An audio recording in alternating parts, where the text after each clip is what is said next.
Hi hello. എൻ്റെ ഭർത്താവും ഈ ടൊമാറ്റോയും തമ്മിൽ എന്തോ ഭയങ്കര ബന്ധമാണ് കേട്ടോ. ജന്മ ബന്ധം അങ്ങാണ്ടെയാണ്. എവിടെ പോയാലും എപ്പോൾ പച്ചക്കറി വാങ്ങാൻ പോയാലും തക്കാളി ഇല്ലാതെ വരാറില്ല പാവം. പിന്നെ ഇപ്പോൾ വിലക്കുറവുകൂടി ആയത് കാരണം ഏകദേശം 2-3 കിലോ വാങ്ങിക്കൊണ്ട് വന്നു. അപ്പോൾ ഞാൻ കരുതി സോസ് ആക്കി കളയാമെന്ന്. തക്കാളി എല്ലാം കഴുകി വൃത്തിയാക്കി മുറിച്ച് കുക്കറിലേക്ക് ഇട്ട് അതിലേക്ക് 1 വെളുത്തുള്ളി, 1 വറ്റൽമുളക്, ചെറിയൊരു കഷ്ണം പട്ട, 2 ഗ്രാമ്പു, ആവശ്യത്തിനുള്ള ഉപ്പും ചേർത്ത് നന്നായിട്ട് 3-4 വിസിലടിച്ച് വേവിച്ചു.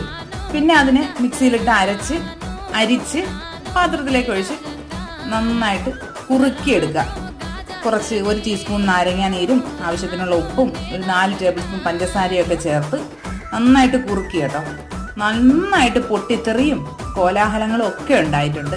ഇതിൽ കുറച്ച് കാശ്മീരി ചില്ലി പൗഡർ കൂടെ ചേർത്ത് കൊടുത്തിട്ടുണ്ട്. അവസാനം പൊട്ടിത്തെറികൾക്കൊക്കെ ശേഷം നല്ല അടിപൊളി ടൊമാറ്റോ സോസ് ആയിട്ടുണ്ട് കേട്ടോ. സാധനം സൂപ്പറാണ്.